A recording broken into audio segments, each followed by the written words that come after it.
আজকে তোমাদের সাথে আমি ইংলিশ গ্রামারের একটা নতুন চ্যাপ্টার ডিসকাস করছি।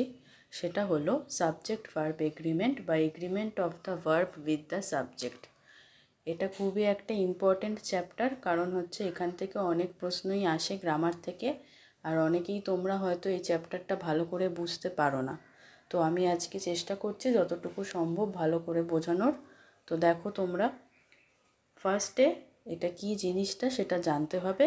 তো দেখো কি লিখেছে, the verb in the sentence must agree with the subject in number and person. মানে আমাদের যে সাবজেক্ট, মানে যে বিষয় সেন্টেন্সে কথা বলা হচ্ছে বা যাকে নিয়ে কথা বলা হচ্ছে, সেটার যে ভার্বটা আছে সেটা সবসময় সেই পার্সন আর নাম্বারটা যেন একসাথে এগ্রি করে। এবার ডেফিনেশনটা তো ভালো বোঝা যাচ্ছে না, তো এক্সাম্পলটা দেখলে আরও ভালো বোঝা যাবে। দেখো কি লিখেছে, the farmer works in the field, তারপর Sayan and Ayan play football. ঠিক আছে, তো প্রথম লিখেছে ফার্স্ট যে ছবিটিতে ভার্বটি ওয়ার্ক সিম্পল প্রেজেন্ট এবং সাবজেক্ট কর্তা দ্য ফার্মার থার্ড পারসন ও সিঙ্গুলার নাম্বারে আছে, তাই ভার্ব ওয়ার্কের শেষে এস যোগ হয়েছে। কারণ তোমরা জানো যে কোনো কিছু যদি সাবজেক্টটা যে রয়েছে সে যদি একা থাকে, তার সাথে যে ভার্বটা আসবে সেটা সবসময় শেষে এস বসে। শেষে এস বসা মানে সাবজেক্টটা হচ্ছে গিয়ে সিঙ্গুলারে রয়েছে। সেকেন্ড যে পিকচারটা আছে সেখানে সায়ন আর অয়ন দুজন আছে, প্লুরাল, তাই জন্যে প্লেই রয়েছে। ঠিক আছে, প্লেস কিন্তু হয়নি। এখানে যদি একা কোনো কিছু থাকতো তাহলে হতো প্লেস। তাহলে এটা মনে রাখতে হবে, টু বি ভার্বটা কি না, সিঙ্গুলার ফার্স্ট পারসন সিঙ্গুলার হলে আই হয়, আর ফার্স্ট পারসন প্লুরাল হলে ভি হবে। আই এর সাথে এম হবে, আর ওয়াজ হয় পাস্ট টেন্সে থাকলে ভি এর সাথে আর ওয়্যার। সেকেন্ড পারসন সিঙ্গুলার হলে বা প্লুরাল হোক, দুটো ক্ষেত্রেই ইউ হয়, কারণ ইউ মানে একজন তুমিও বোঝায়, আবার তোমরা বলতেও ইউই বোঝায়। সেটাতেও ভার্ব হবে নয় আর সিম্পল প্রেজেন্টে, না হলে ওয়্যার। তারপর থার্ড যেটা রয়েছে, থার্ড পারসন সিঙ্গুলার হলে হি শি ইট, তাদের সাথে বসে নয় ইস নয় ওয়াজ। প্লুরাল দে হলে আর নয় ওয়ার। তারপর হচ্ছে to have verb, first person singular হলে আই এর সাথে হ্যাভ আর হ্যাড, প্লুরাল হলে ভি এর সাথে হ্যাভ আর হ্যাড। সেকেন্ড পারসন সিঙ্গুলার আর প্লুরাল দুটো ক্ষেত্রেই ইউ যখন থাকবে হ্যাভ বসবে, ইউ এর সাথে কখনো হ্যাজ হয় না। আবার আই আর ভি এর সাথেও কিন্তু কখনো হ্যাজ হয় না, এটা ভালো করে তোমাদের মনে রাখতে হবে। আর যেটা পাস্ট টেন্স আছে সেটা সবসময় হ্যাড হবে। আর থার্ড পারসন সিঙ্গুলার যদি থাকে তাহলে হি শি ইট হলে হ্যাজ হবে শুধু, যদি প্রেজেন্ট টেন্সে থাকে। আর পাস্ট টেন্সে হলে সেটা হ্যাড হয়ে যায়। আর প্লুরাল হলে হবে দে, আর সেটা হলে হয়ে যাবে কি ভার্বটা হ্যাভ আর হ্যাড। তারপর দেখো বলেছে rules of the subject verb agreement. এখান থেকেই হচ্ছে মেন তোমাদের চ্যাপ্টারের যে রুলসগুলো মনে রাখতে হবে। এখানে বেশি রুলস নেই, আপাতত তোমাদের এই ক্লাসে এইটুকুই ভালো করে মনে রাখো, তাহলেই হবে।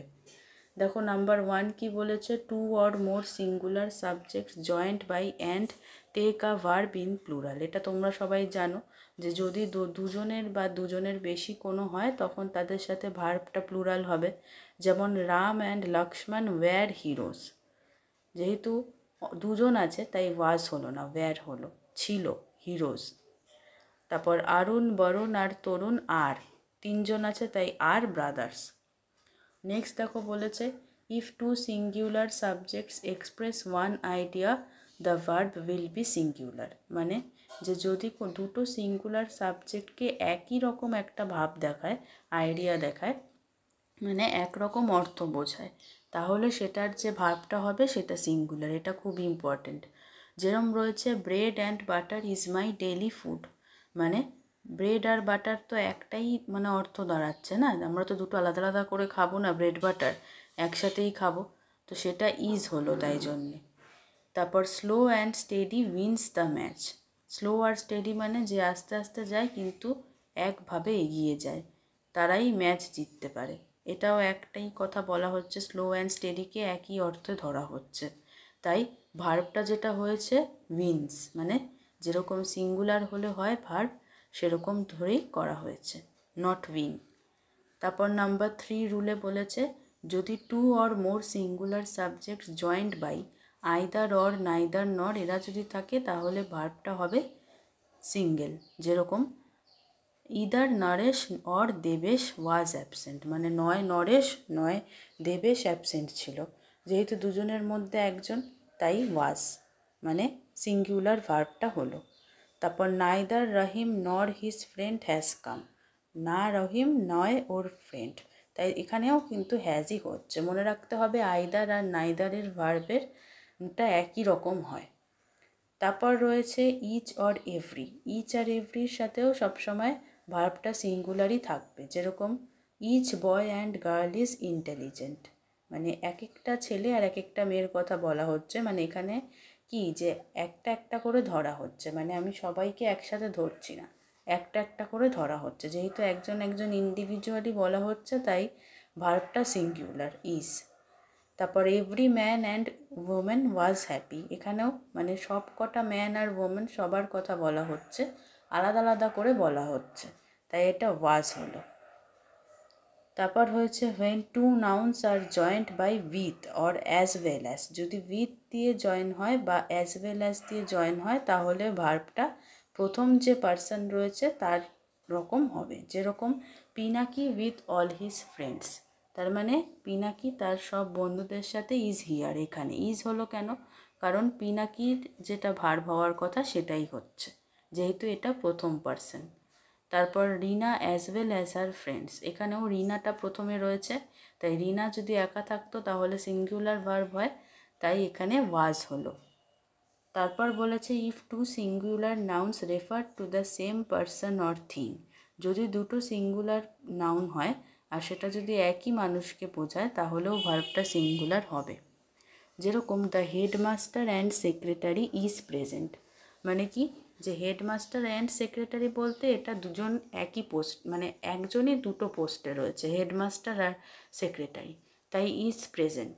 এটাই যদি হতো যে আমি যদি সেক্রেটারির আগে একটা দা বসাতাম, দেখো পরেরটাতে এই গ্রিন বক্সটায় লেখা রয়েছে the headmaster and the secretary are present, তাহলে এখানে কিন্তু দুজন আলাদা আলাদা ব্যক্তিকে বোঝাচ্ছে, যে একজন হেডমাস্টার আর একজন সেক্রেটারি, তাই এখানে আর হয়েছে, এটাও কিন্তু খুব ইম্পর্ট্যান্ট একটা রুল। ঠিক আছে, তো এতটাই রুলস আছে তোমাদের এখনো অবধি। তো এবার এক্সারসাইজটা স্টার্ট করা যাক। দেখো the poet and Statesman dash dead, and রয়েছে পরে দা নেই তাহলে ইজ হবে। তারপর বিজয় অ্যান্ড অজয় দুজন হয়েছে তাই ওয়্যার হবে। তারপর নাইদার ফুড নর ওয়াটার, এটা হলেও সিঙ্গুলার হলো। তারপর হচ্ছে ইচ অফ দ্য বয়েজ ওয়াজ হবে। রাইস হুইট অ্যান্ড ডাল, এটা কি রাইস হুইট আর ডাল হচ্ছে কমন ফুড, এটাতে দুটোই আরই দিয়ে দিয়েছে। তারপর the cow as well as থাকলে প্রথম যেটা তার রকম ভার্ব হয়, দ্য কাউটা হচ্ছে ফার্স্ট পার্সন, তাহলে এটার ভার্বটা হয়ে যাবে ইটস। দ্য টিচার উইথ আছে, তাহলে প্রথম যেটা রয়েছে সেটাকেই দেখবো আর পরেরটা দেখবই না। দ্য টিচার রয়েছে তাহলে টিচারেরটা হলে হ্যাজ হবে, তাই হ্যাজ হয়ে গেল। The quality of the mangoes, এখানে কিন্তু মনে রাখতে হবে ম্যাঙ্গোদের কথা বলা হয়নি, the quality of the mangoes, ম্যাঙ্গোদের কোয়ালিটির কথা বলা হচ্ছে, তাই এখানে ইজ হবে। তারপর স্লো অ্যান্ড স্টেডি, এটা তো ছিলই এক্সাম্পলে, আইদার আছে তাহলে হয়ে যাবে সিঙ্গুলার। ঠিক আছে, এটুকু হলো ওয়ানেরটা। তারপর বলেছে নাম্বার 2-এরটাতে the poet and novelist is dead হবে। Iron as well as coal was হবে বা is found in India. Either you or your brother is হবে। তারপর 1 or 2 apples has been picked, এখানে একটা অর দুটো বলেছে, মানে আইদার অর কিন্তু নেই, বলেছে নয় একটা নয় দুটো, 1 or 2 অ্যাপেলস, তখন কি করব না have been picked up ripe, এটা কি হবে না হ্যাজ হবে, এখানে হ্যাজ হবে কারণ এটা কিন্তু একটাই আইডিয়া বোঝানো হচ্ছে যে অ্যাপেল। ঠিক আছে, এটা একটু মনে রাখতে হবে। তারপর every boy and every girl is হবে ready to go on a picnic. 1 and 2 makes 3 হবে। ঠিক আছে, এখানে একটা আর দুটো দুটো মিলে মেক 3 হবে না মেক্স 3 হবে, কোনটা হবে মেক 3 হবে, কারণ এখানে 1 আর 2 আলাদা, none of the prisoners was হবে released on that day. You as well as, you এর সাথে হ্যাভ হয়, হ্যাভ রুইন্ড। ইজ এখানে হ্যাভ হবে না কারণ রুইন্ড রয়েছে, তারপর তাহলে এটা ইজ হবে। Each of this boys has done his best. Many a man dash tempted by riches, মানে অনেক মানুষ মানে ধনের থেকে মানে বড় লোক হতে চায় আর কি। তো মেনি আ ম্যান এখানে বোঝাচ্ছে যে অনেক মানুষকে একরকম বলে। Is tempted by riches. তারপর Mita and Rita are absent today. Each student is হবে, এভরিবডি হলেও হ্যাজ হবে। To be neat and clean একটাই অর্থ বোঝাচ্ছে, তাই ইজ হবে। রাইস অ্যান্ড কারি একরকমই আইডিয়া দাঁড়াচ্ছে, তাই ইজ। তারপর মেনি আ বয় হ্যাজ হবে। নাইদার অফ দেম আছে, ইজ হবে। Patience as well as is হবে। Two and two makes 4। 10 miles is a long distance. Body of volunteers মানে ভলেন্টিয়ারের দল, একটা গ্রুপকে ধরা হচ্ছে, তাই হ্যাজ হবে। The some and substance of this poem is হবে, একই অর্থ। A hot and a cold spring দুটো আলাদা, বের হবে এটা। তারপর হচ্ছে I went to Kolkata yesterday হবে না হ্যাজ গন, ওয়েন্ট হবে কারণ এটা হচ্ছে যে আগের কথা বলা হচ্ছে। তারপর I have been working for 2 hours হবে।